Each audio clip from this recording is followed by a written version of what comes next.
Pessoal, nós vamos agora então corrigir a prova, ou enfim, especificamente falando, a segunda avaliação aplicada para a turma 3 da disciplina Química Experimental, né, no semestre 2023.2, na Universidade Federal do Rio Grande do Norte, tá certo? Vamos lá então.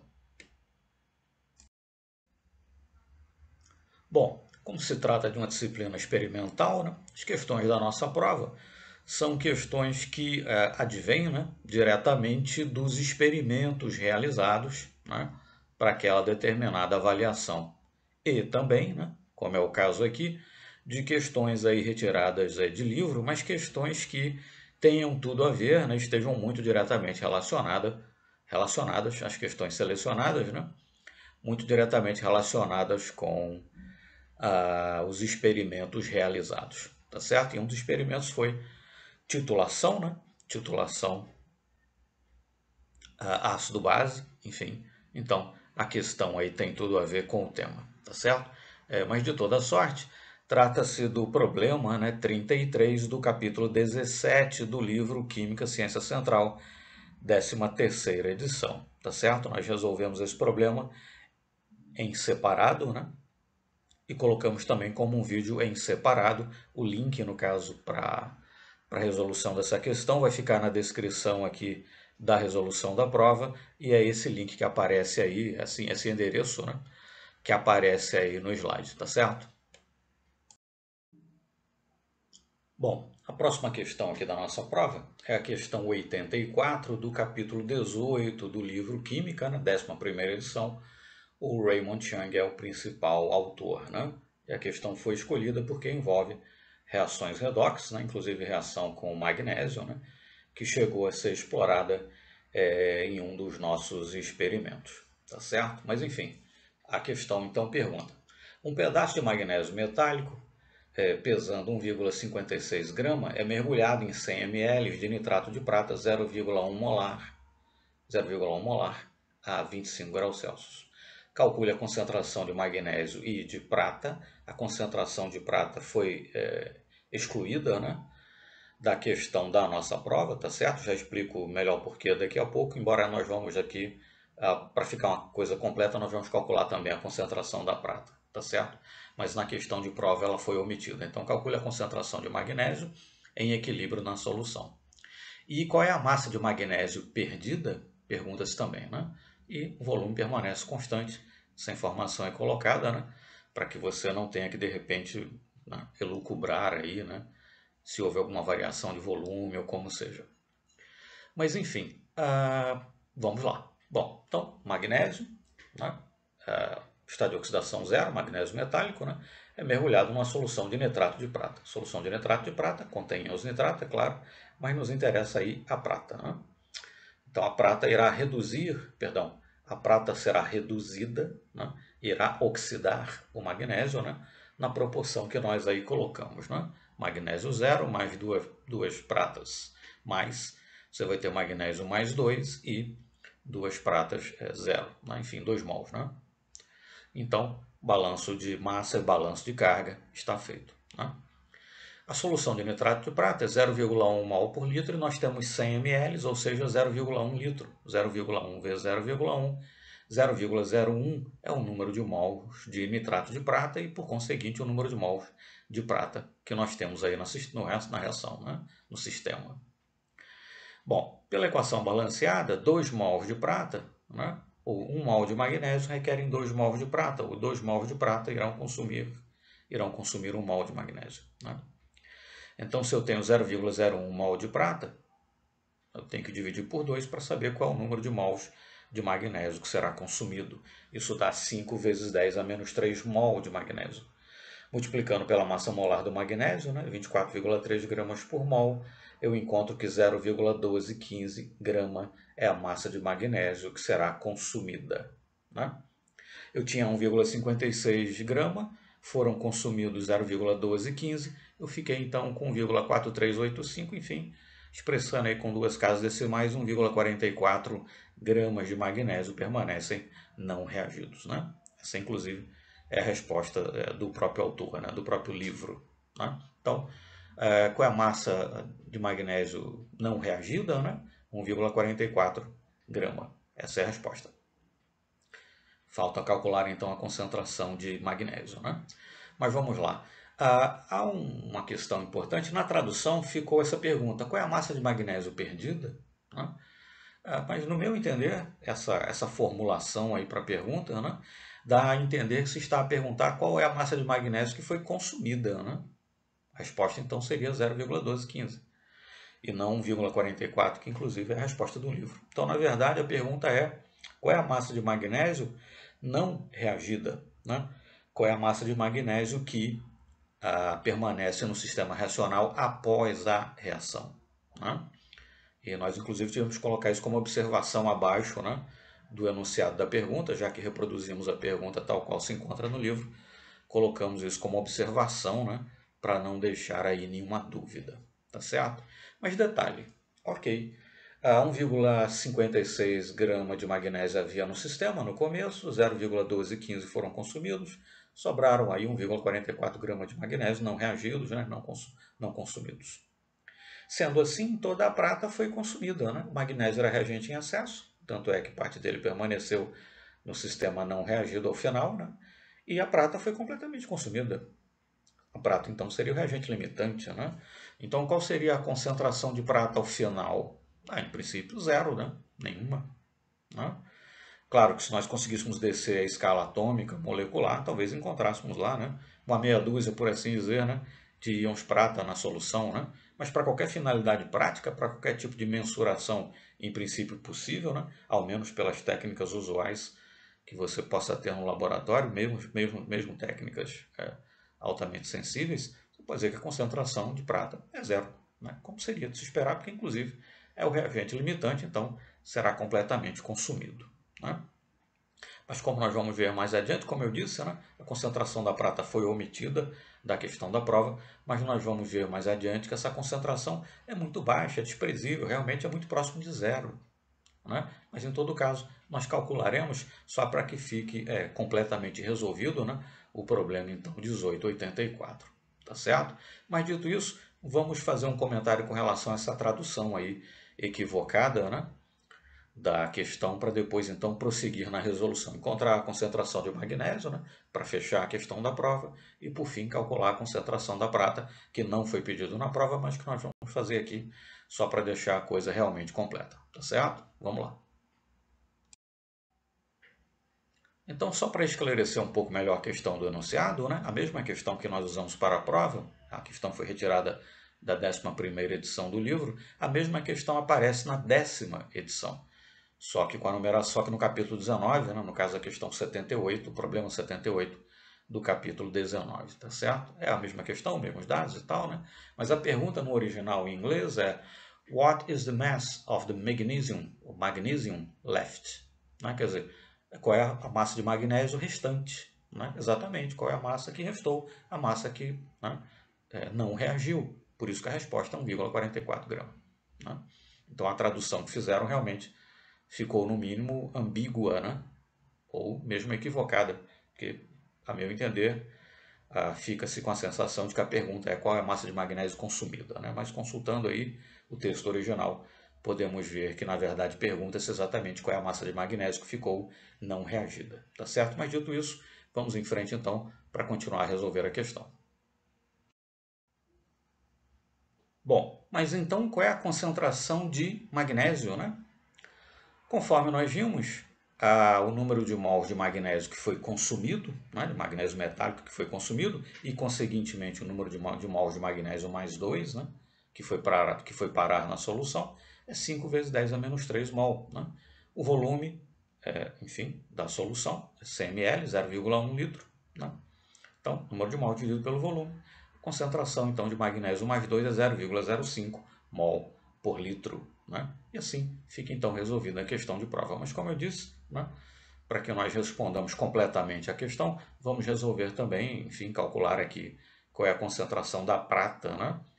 Que, enfim, na questão de prova nós omitimos. Mas, para responder completamente aqui a questão, vamos calcular a concentração da prata também, tá certo? E conforme veremos, ela é realmente desprezível, né? Próximo de zero, enfim.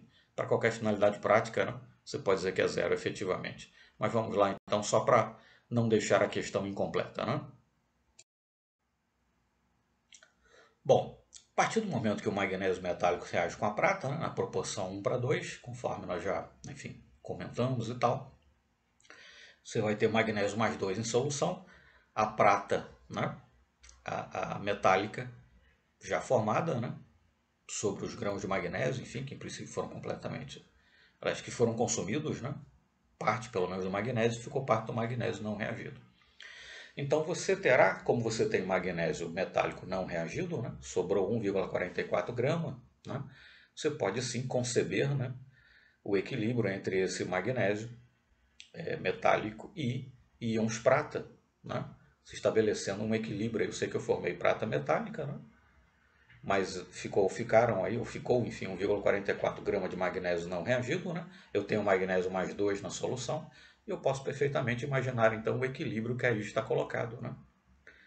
Magnésio metálico mais prata, né? Na proporção 2:1, enfim, ou 1:2, né? Magnésio para prata, 2 pratas para o magnésio, enfim, em equilíbrio com prata metálica e magnésio mais 2.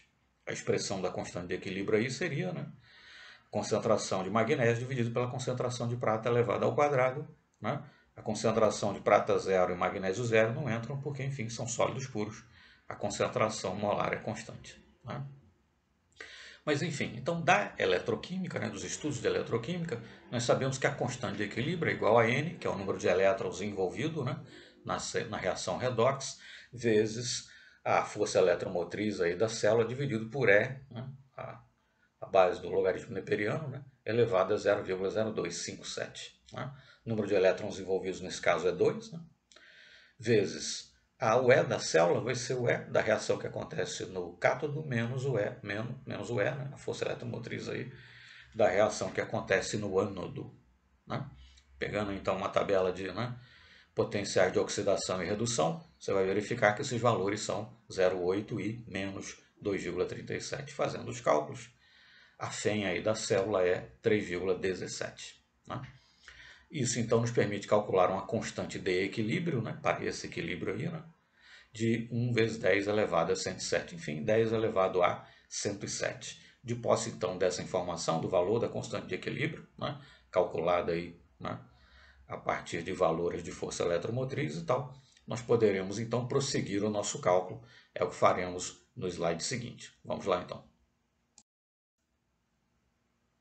Bom, mas então, né, a nossa constante de equilíbrio, que é a concentração de magnésio dividido pela concentração de prata elevado ao quadrado, né, os íons, né, magnésio e prata, é igual a 10 elevado a 107. Né?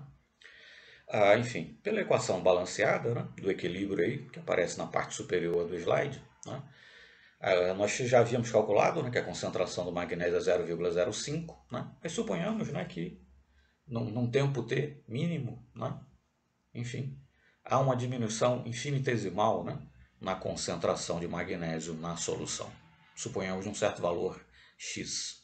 Consequentemente, a concentração de prata mais, né, que era nenhuma, né, virtualmente zero, enfim, irá aumentar de 2x, né, com base aí na proporção 1:2, né, da equação química balanceada. Então, a nossa equação ficaria 0,05 menos x para a concentração de magnésio e 2x ao quadrado para a concentração de íons prata. Como esse x é muito pequeno, né, 0,05 menos x é aproximadamente igual a 0,05. 2x ao quadrado é 4x2. Então, 4x2 é igual a 0,05 dividido por 10 elevado a 107. Né?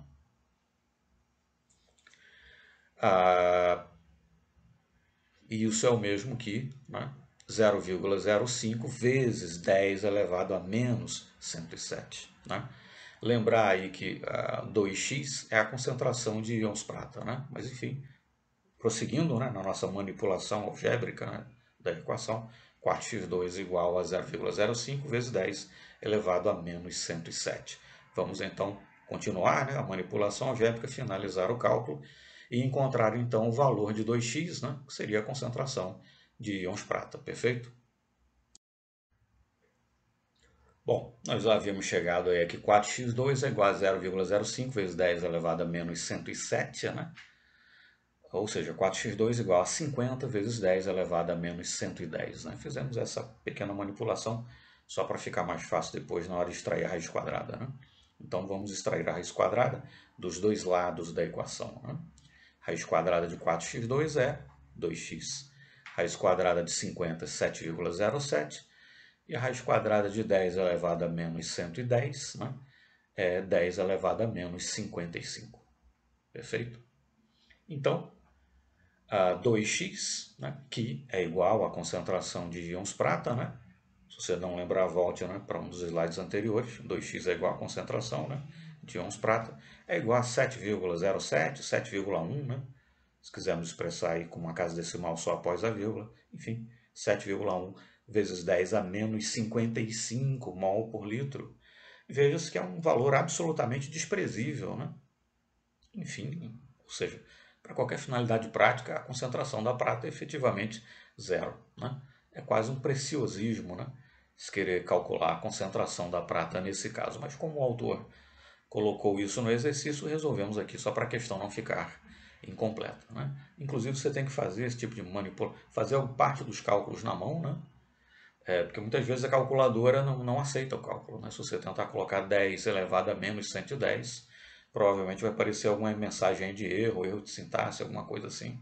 A própria calculadora não aceita, ou então vai aparecer zero. Né? Enfim, é algo absolutamente desprezível. Né? Você tem inclusive que manipular algebricamente até chegar a um ponto em que você tenha um número ali que a calculadora consiga efetivamente manipular. Né? Mas enfim, concentração absolutamente desprezível. Né? Em todo caso, resolvido então, né? A concentração de íons prata, só para o exercício ficar completo, mas lembrando mais uma vez que essa concentração não fazia parte, né, da questão da nossa prova, ok? Prossigamos então para as próximas questões.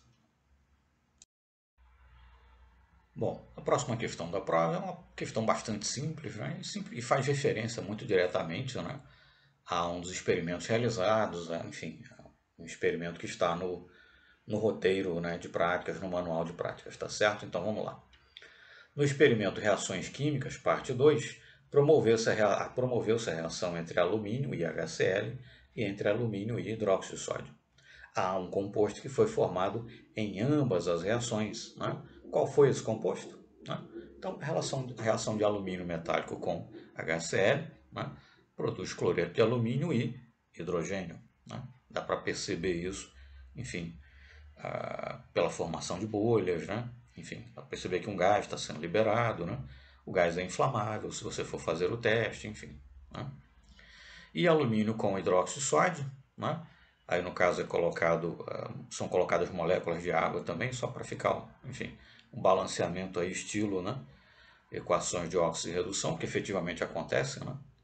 Oxidação e redução aí nas reações, mas enfim, você vai formar então um hidroxialuminato de sódio, né? Enfim, que estará em meio aquoso, e vai liberar hidrogênio também.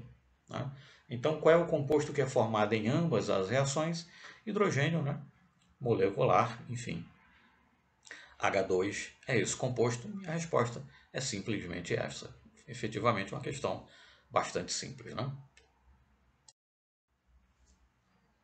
A próxima questão, então, também bastante simples, né? Tirada aí diretamente dos experimentos realizados, nos diz o seguinte: no experimento Reações Químicas, parte 2, promoveu-se a reação ferro, né, metálico, mais sulfato de cobre, uma solução aquosa, né, e também a reação entre magnésio metálico e uma solução aquosa de sulfato de cobre. Há um produto que foi formado em ambas as reações. Qual foi esse produto? Essa é a pergunta. Né? Esse produto foi o cobre, né, o cobre metálico, tá certo? O ferro, né, reduz o cobre 2, né, que está na solução de sulfato de cobre, e nós vamos ao final ficar com cobre zero. Né? E, da mesma forma, o magnésio reduz o cobre mais 2, que está na solução de sulfato de cobre, e ao final nós vamos ter cobre zero. Então, o produto que é formado em ambas as reações é o cobre zero. Né? O cobre, em ambos os casos, foi reduzido pelo ferro e foi reduzido pelo magnésio também. Né? E fica fácil entendermos porque isso acontece comparando essa tabela de potenciais de redução que aparece, inclusive, no roteiro de práticas. Né? Então, o potencial de redução do cobre é de mais 0,337 volts.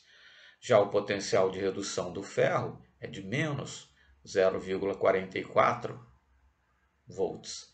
E o potencial de redução do magnésio é de menos 2,37 volts. Ou seja, né, entre ferro, magnésio e cobre, né, quem tem maior tendência, né, por assim dizer, de reduzir-se, né, ou de ficar no estado reduzido, permanecer no estado de oxidação zero, né, enfim, é o cobre. Né? Então, não por acaso, se você colocar sulfato de cobre, uma solução aquosa de sulfato de cobre em contato com ferro metálico ou em contato com magnésio, né, tanto ferro quanto magnésio irão oxidar-se, né, e, consequentemente, promover aí a redução do cobre a cobre zero. Então, o composto que é formado, enfim, o produto, né, que é formado em ambos os casos é cobre. Perfeito? Prossigamos então.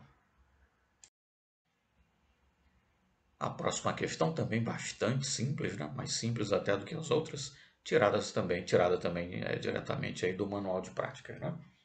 Então, no experimento separação de misturas, filtração e destilação, foi utilizado um sistema como o representado a seguir. Né? Um sistema aí para destilação, enfim, devidamente montado. Bom, nesse sistema, né, no qual foi destilada uma solução saturada de hidróxido de cálcio, né, qual o pH esperado para o destilado. Né? Então, tinha-se uma solução saturada de hidróxido de cálcio num frasco, inclusive com resíduos sólidos, né? Enfim, acrescentou-se muito hidróxido de cálcio realmente. Né? Então, no primeiro momento, você filtrava essa solução para retirar, né, enfim, as partes sólidas, né, para retirar ali o hidróxido de cálcio sólido, e você ficava apenas com uma solução aquosa saturada, efetivamente, né, de hidróxido de cálcio. Essa solução, então, ia para o balão, né, que vai ser aquecido, para se promover aí a destilação. Né? Media-se o pH da solução saturada, da solução, né, enfim, tal como preparado saturado, mas enfim, contaminada, inclusive ali, misturada com sólidos e tal. Media-se o pH também da solução após a filtragem, né? E media-se o pH do destilado. Né? O destilado é o que vai ser recolhido aí do Erlenmeyer. Né? Você despreza ali a cabeça de destilação, né? Porque ela vem um pouco contaminada ainda e tal. Despreza ali os primeiros 2, 5, 10 ml, conforme seja, conforme o volume aí que você esteja destilando, e depois então recolhe, né, o destilado ali, digamos, puro ou relativamente puro, enfim. Né? Bom, então, respondendo à pergunta, qual o pH, né? Qual era o pH ou qual é o pH esperado para o destilado nesse caso? Né? Bom, pH 7, né? Perfeito? Enfim, você estará destilando, né? O sólido, que é o hidróxido de cálcio, vai ficar lá no balão. E você, então, obterá água, né? Tá certo? E é isso, então, o destilado será composto unicamente por água. Né? Então, você deve esperar um pH igual a 7, perfeito? No caso, o pH era medido aí com papel indicador, né? Não era utilizado um pHmetro, etc., de forma tal que pequenas flutuações aí para mais ou para menos, né, de 7, nem seriam percebidas. Né? Enfim, idealmente falando, o que é de se esperar, pH igual a 7, porque afinal o destilado será composto apenas por água, perfeito? E assim fica então respondida essa pequena questão. A questão seguinte, também tremendamente simples, né? Mas enfim, retirada aí diretamente dos experimentos realizados. Né? Então, no experimento preparo, intitulado, né, Preparo de Soluções, preparou-se uma solução de HCl 0,5 mol por litro. Qual a concentração dessa solução expressa em gramas por litro? Né? Então, você vai simplesmente aí converter unidades de concentração, né? Concentração está expressa em mol por litro, você vai converter para gramas por litro. Né? Bom, uma solução 0,5 mol por litro, né, nesse caso de HCl, significa dizer que em 1 litro de solução eu terei 0,5 mol, né, do soluto, nesse caso HCl. Né? Multiplicando o número de mols pela massa molar, né, eu encontro a massa. Né? A massa molar do HCl é 36 gramas por mol. Isso significa, então, 0,5 mol significam, portanto, 18,25 gramas. Né? Então, se tratando de uma solução de HCl, uma solução 0,5 mol por litro significará uma solução 18,25 gramas por litro. Bom, aí nós chegamos então aqui a questões, né, que dizem respeito à titulação realizada, né, e que, enfim, até certo ponto é um pouco mais complexa, né, do que as questões precedentes. Mas vamos diretamente à questão e haverá uma outra na sequência, enfim, e as coisas vão clareando, né, um pouco mais com relação a esse sistema aí, né, da titulação de HCl, utilizando para tanto uma solução padrão de carbonato de sódio. Mas vamos à questão, então. No experimento Padronização de Soluções, esse é o título do experimento, né? Utilizou-se para a titulação da solução de HCl uma solução padrão de carbonato de sódio, né? Cuja fórmula é apresentada. Então, numa titulação desse tipo, ou seja, né? Numa titulação de HCl utilizando, né, uma solução padrão de carbonato de sódio e empregando, no caso, alaranjado de metila como indicador, gastou-se 26,65 centímetros cúbicos da solução de HCl para consumir, né? Enfim, para atingir isso aí o ponto de viragem, né? Consumir nesse sentido. 25 centímetros cúbicos da solução padrão, né? Solução padrão de carbonato de sódio, cuja concentração era 0,1 mol por litro. Pergunta-se então, qual a concentração molar, né, da solução de HCl? Né? Então, o carbonato de sódio, que está em solução, reage com o HCl na proporção 1:2, né, formando cloreto de sódio, água e CO2. Né? Mas, enfim, nas questões seguintes, inclusive, vamos elaborar isso um pouco melhor. Né? Mas vamos lá. Nós tínhamos, então, 25 ml da solução padrão, a sua concentração era 0,1 mol por litro, né? 25 ml, ou seja, 25 vezes 10 a menos 3 litros, né? Então, nós tínhamos 2,5 vezes 10 a menos 3 mol de carbonato de sódio. Né? Bom, esses 2,5 vezes 10 a menos 3 mol, né, de carbonato de sódio, para serem consumidos, vão requerer, né, 2,5 vezes 10 a menos 3, multiplicado por 2, né, ou seja, 5 vezes 10 a menos 3 mol de HCl, né, visto que a carbonato de sódio e HCl reagem na proporção 1:2, conforme a equação balanceada que aí está. Né? Bom, isso significa dizer então que a 0,1876, enfim, 0,19 mol por litro, né, é a concentração da solução de HCl. Perfeito? Então, tinha 0,19 mol por litro, né, como a minha concentração. Perfeito? Número de mols de HCl é o número de mols de carbonato de sódio vezes 2, e o volume, né, da solução de HCl foi gasto 26,65 ml, ou seja, 26,65 vezes 10 a menos 3 litro. Né? O que me dá aí, né, utilizando só duas casas decimais após a vírgula, 0,19 mol por litro como concentração da solução de HCl, e essa é a resposta. Né? Uma outra forma de responder a questão é utilizar a conhecida relação, né, M1V1 igual a M2V2, enfim, nesse caso, concentração molar, né, vezes volume do ácido é igual a concentração molar vezes volume da base, tendo em conta que eu preciso multiplicar ainda, né, o MAVA, né, concentração molar e volume do ácido, pelo número de mols da base, né, tal como estabelecido na equação química devidamente balanceada. E multiplicar, né, MbVb, concentração molar da base vezes volume da base, pelo número de mols do ácido, né? Esse número de mols é aquele estabelecido na equação química devidamente balanceada. Né? Isso para levar em conta a proporção, né, com que o ácido e a base se combinam. Então, o ácido, nesse caso, é o HCl, a concentração é desconhecida, 26,65 ml o volume consumido, o número de mols da base na equação balanceada é 1, né? Concentração da base 0,1, volume utilizado 25 ml, o número de mols do ácido na equação balanceada é 2. Fazendo as contas, vai dar exatamente o mesmo resultado, né? 0,19 mol por litro, e essa então é a resposta, né? Mas bem entendido aí, nós utilizamos alaranjado de metila como indicador, né? E aí então nós vamos explicar algumas coisas mais, comentar, né, algo mais na sequência, explicando melhor, né? Que vai ajudar a entender um pouco melhor, enfim, essa questão que nós acabamos de resolver e vai ajudar a entender também as questões que virão na sequência, tá certo? Vamos lá então. Bom, então nesse slide aqui, no seguinte e tal, nós teremos uma explanação geral, né, sobre esse sistema HCl, carbonato de sódio, para nós compreendermos melhor, né, porque a resposta na questão anterior foi aquela que nós calculamos e também para compreendermos um pouco melhor as questões que virão na sequência, tá certo? Então, o carbonato de sódio dissolvido em água, né, estamos olhando aí o slide de cima para baixo, né, o carbonato de sódio dissolvido em água vai liberar em solução íons sódio e íons carbonato, né?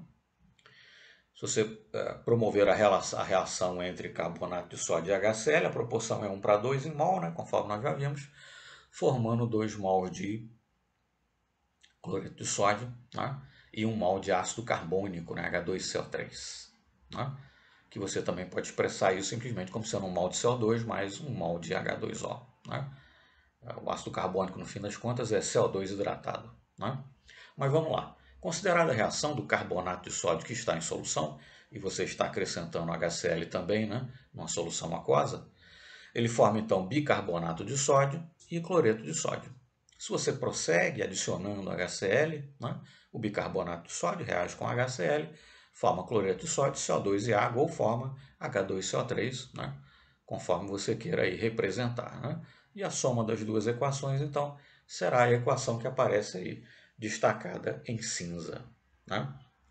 Mas o fato de que o carbonato reagindo com HCl forma, né, bicarbonato de sódio e, se você então continuar a acrescentar mais HCl, né, você vai formar então, você vai promover a reação entre o bicarbonato formado na primeira etapa, né, por assim dizer, e o HCl, formando mais cloreto de sódio, CO2 e água, ou formando ácido carbônico, como seja, isso vai nos ajudar a entender, né, as questões que virão na sequência, quando, por exemplo, né, nós podemos eventualmente nessa titulação, né, de HCl, utilizando uma solução padrão de bicarbonato de sódio, utilizar fenolftaleína como indicador, em vez de alaranjado de metila, né, e o volume gasto será diferente, né, mas enfim, tem a ver aí com essa primeira e segunda etapas, né, da reação entre carbonato de sódio e HCl, tá certo? Prossigamos aí na nossa explanação e depois então chegaremos mais adiante a outras questões. Então, prosseguindo aí na nossa explanação, né, para compreender melhor, né, a resolução da questão que nós já resolvemos e a resolução das questões que virão na sequência, nós temos aí uma curva de titulação, né, pH, em função da fração equivalente aí de ácido adicionada. Né? Isso para uma titulação de carbonato de sódio com HCl. Né? Então, o que acontece? No primeiro momento, nós temos apenas a solução de carbonato de sódio. À medida que nós acrescentamos HCl, e o carbonato de sódio reage com HCl na proporção 1:1, formando 1 mol de bicarbonato de sódio e 1 mol de NaCl. Né? Então, no primeiro momento, você tem apenas o carbonato de sódio, né? Uma solução básica. Né? O pH vai depender aí da concentração, né? Mas enfim. À medida que você acrescenta, né, HCl, formando bicarbonato de sódio e NaCl, o pH diminui. Né? Cai aí para algo em torno de 7,6 aí, né, para respeitarmos aí a nossa curva, tá certo? É por isso então que você pode eventualmente utilizar sim fenolftaleína como indicador, né? A solução começa rosa, quando o pH chegar em 7 qualquer coisa, né, vai passar para incolor e aí o ponto final da titulação estará devidamente assinalado, né, pela mudança de coloração. Mas se você estiver utilizando, por exemplo, alaranjado de metila como indicador, né, não vai acontecer nenhuma mudança de coloração aí. Né? Você vai precisar continuar acrescentando mais HCl. O bicarbonato de sódio formado na primeira etapa reagirá com o HCl, formando mais 1 mol de cloreto de sódio, CO2 e água. Quer dizer, apenas nessa segunda etapa, né, se você prossegue a titulação da solução de bicarbonato, perdão, a titulação da solução do carbonato de sódio com HCl, se você prossegue, né, só então aí você terá então a formação, a liberação, enfim, de CO2, tá certo? E aí, então, a mudança de coloração vai acontecer quando o pH for em torno de 3,7, né? Vai mudar aí de amarelo para vermelho, né? Que é a mudança de coloração ali que cai na faixa de viragem, né? Do alaranjado de metila, né? Mas, seja como for, né? Quando você fizer os cálculos, né? Levando em conta que carbonato de sódio reage na primeira etapa com HCl na proporção 1:1, né? Ou, se você estiver realizando, né? Promovendo a reação até consumir, né? O bicarbonato de sódio, até consumir completamente o bicarbonato de sódio formado na primeira etapa, formando então CO2 e água, haverá a mudança de coloração mais adiante, né? No caso, se o indicador for laranjado de metila, né? Mas aí você vai ter que levar em conta a proporção 1:2, né? Quando eu somar a primeira com a segunda equação, para consumir completamente o carbonato, eu vou gastar 2 mols de HCl, né? Foi isso que nós levamos em consideração para calcular, por exemplo, enfim, qual era, né, a concentração da solução de HCl no problema anterior que nós já resolvemos, tá certo? Há alguns roteiros de experimento, por exemplo, que até propõem o seguinte, né? Você, enfim, faz a titulação utilizando fenolftaleína, depois que a cor você anota o volume, né, adicionado do HCl, quando a coloração da solução muda de rosa para incolor, você então acrescenta aí nessa etapa, né? Uma vez atingida essa etapa, você acrescenta algumas gotas do alaranjado de metila e aí então você prossegue a titulação, né? E aí, enfim, anota o volume, né, quando ocorrer a transição de cor de amarelo para vermelho, né? Quer dizer, você realiza as duas etapas, né? Só que na primeira você tem que levar em conta que a reação é 1:1 em mol, né?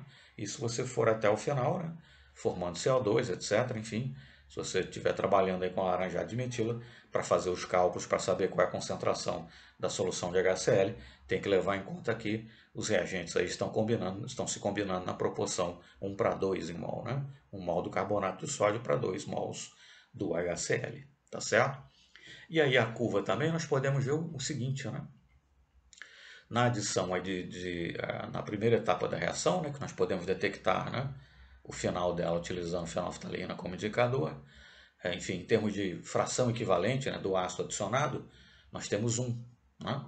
Já na segunda etapa, né, se nós prosseguirmos adicionando HCl para consumir o bicarbonato de sódio, né, e formar mais NaCl, CO2 e água, né, e aí o pH final vai ser 3,7 mais ou menos, e o indicador adequado nesse caso seria o alaranjado de metila, né? Há outros também, mas enfim, o alaranjado de metila costuma ser usado, né? Há outros que também eventualmente serviriam, né? Mas enfim, o alaranjado de metila costuma ser usado. E aí então qual é o volume equivalente, ou a fração equivalente do ácido adicionado? 2, né? Perceba-se, 1 na primeira etapa, 2 se você levar a reação até o final, né? Justamente refletindo naquela proporção 1:1 em mol e 1:2 em mol, né? Se você estiver considerando carbonato de sódio reagindo com HCl para formar o bicarbonato ou carbonato de sódio reagindo com HCl para formar 2 mols de cloreto de sódio, CO2 e água, né? E você tem que levar em conta essa proporção na hora de fazer os cálculos, né? Para encontrar a concentração da solução de HCl, tá certo? Mas enfim, tem mais um slide aí para ilustrar isso um pouco melhor, reforçar um pouco mais e na sequência então passaremos para a próxima questão da prova. E aí então, para ilustrar um pouco mais, né, enfim, reforçar aquilo que já falamos, né, uma figura, né, a fonte está aí embaixo, né, o site, a fonte, né, mas enfim, primeira etapa então, carbonato de sódio reagindo com cloreto com HCl, né, na proporção 1:1 em mol, formando bicarbonato de sódio, né? E pelo pH, né, inicial e final aí do sistema, você pode utilizar a fenolftaleína como indicador. Na segunda etapa, o bicarbonato de sódio formado na primeira, se você continuar adicionando HCl, vai reagir com HCl, formando cloreto de sódio, CO2 e água, né? E o pH final aí do sistema, né, torna adequada que você use alaranjado de metila como indicador, né? Mas então, se você utilizar fenolftaleína ou alaranjado de metila, né, tem que levar em conta a proporção, né, 1:1 ou 1:2, né, da reação para então calcular corretamente, né, a concentração da solução de HCl. Né? Levando isso em conta, não importa, né, se você conduziu apenas a primeira parte ali da reação e, enfim, usou o fenolftalina como indicador, ou se você conduziu a reação até consumir completamente o carbonato de sódio, e nesse caso teve que utilizar, né, o alaranjado de metila como indicador, mas levando em conta a proporção 1 para 1 ou 1 para 2, você vai calcular de qualquer forma o mesmo valor de concentração para a solução de HCl, tá certo? Com isso, então, nós finalizamos aí, né, os comentários, a explanação sobre esse sistema, realmente muito interessante, e podemos passar então, né, para as questões seguintes. Bom, a próxima questão, então, nos diz o seguinte: no experimento padronização de soluções, utilizou-se para a titulação da solução de HCl uma solução padrão de carbonato de sódio. Né? Numa titulação desse tipo, ou seja, né, enfim, titulando HCl utilizando uma solução padrão de carbonato de sódio, né, uma titulação desse tipo, e empregando fenolftaleína como indicador, né, no problema anterior, né, na questão anterior, era utilizando a alaranjada de metila como indicador, né, mas nesse caso é utilizando fenolftaleína como indicador. Qual volume da solução de HCl será necessário para atingir esse ponto de viragem, né? E lembra-se aí que utilizou-se 25 ml da solução padrão, né? Cuja concentração é 0,1 mol por litro. Mas enfim, qual será o volume de HCl necessário para atingir esse ponto de viragem, sabendo que, quando a laranjada de metila é empregado, gasta-se 26,65 centímetros cúbicos da solução de HCl. Né? Ou seja, estamos nos remetendo ao problema anterior. Né? Você gasta 26,65 centímetros cúbicos da solução de HCl quando você usa aí o alaranjado de metila como indicador. Mas se você utilizar a fenolftaleína como indicador, né, o ponto de viragem, né, que você vai perceber pela mudança de coloração do indicador, né, será atingido quando você acrescentar qual volume? Né?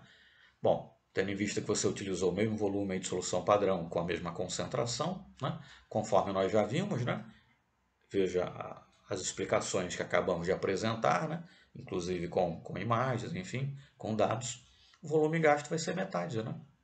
Tá certo? Porque nós vamos conduzir aí apenas aquela primeira etapa da reação. Então, metade de 26,65 é 13,325, enfim, 13,33 ml. Né? E podemos então, utilizar então a conhecida relação M1V1 igual a M2V2. Concentração da solução de HCl não sei qual é. Volume gasto 13,33. 25 ml é o volume da solução padrão. A sua concentração é 0,1 mol por litro, o que me dá uma concentração para a solução de HCl de 0,19 mol por litro. Né? Mas isso porque eu estou sabendo que executei ou que conduzi a reação apenas essa primeira etapa aí, né? Carbonato de sódio reagindo com HCl na proporção 1 para 1 mol, formando carbonato de sódio e NaCl. Né? E acontece a mudança de coloração de rosa para incolor, né? Quando eu chego ali no pH em torno de 7 e pouco. Né? Mas eu tenho que levar em consideração que a proporção é 1 para 1. Né? Eu ainda tenho, né, o bicarbonato que foi formado na primeira etapa de reação, que permanece lá no meu sistema. E se eu continuar acrescentando HCl, eu vou consumi-lo também, vou formar mais um mol de cloreto de sódio e vou formar então ácido carbônico. Né? É por isso que o pH no final é em torno de 3 e qualquer coisa, né? 3,7 se eu não me engano, mas enfim, está na curva que mostramos ali anteriormente. Né? É por isso que o pH é ácido no final. Né? E é por isso também que o alaranjado de metila é um indicador apropriado, né? Se eu conduzir essa reação de forma a tal a consumir, inclusive, né, o bicarbonato de sódio formado na primeira etapa da reação, mas para fazer o cálculo, como já disse, né, e calcular corretamente a concentração da solução de HCl, terei que levar em conta nesse caso que a proporção não é 1 para 1, né, e sim 1 para 2 entre o carbonato de sódio e o HCl, tá certo? Enfim, vamos então para a próxima e última questão.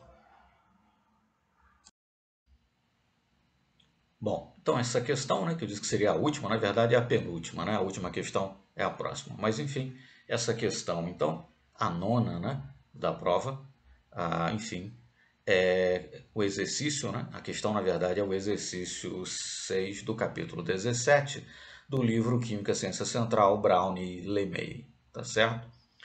E nós então resolvemos aí o exercício, né, separadamente, e foi postado como um vídeo separado também, né, no mesmo canal onde nós postamos aí material das nossas disciplinas, tá certo? Então a resolução, o link para, né, a resolução desse exercício vai ficar aqui na descrição do vídeo, né, da resolução da prova, tá certo? Em todo caso, é o endereço que aparece aí nesse slide, tá bom? Vamos então agora sim para o último exercício da prova.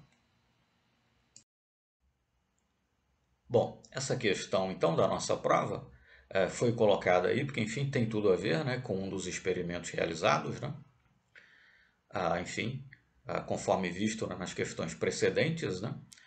Enfim, esse sistema aí, né, tamponado, carbonato, bicarbonato, tem tudo a ver, né, com aquela titulação, né, de HCl, de uma solução de HCl, utilizando para tanto uma solução padrão de carbonato de sódio. Enfim, como esse problema então, né, é relacionado aos experimentos realizados, ele foi também colocado aí na nossa prova, tá certo? Mas em todo caso, trata-se do problema 22 do capítulo 17 do livro Química Ciência Central, 13ª edição, tá? E o problema então foi resolvido, né, separadamente e colocado como um vídeo, né, à parte aí, no canal destinado ao material aí das nossas disciplinas, tá certo? E então o link vai ficar aqui na descrição, né, da correção dessa prova, e é o link justamente que aparece aí, né, o endereço que aparece aí no slide, tá certo?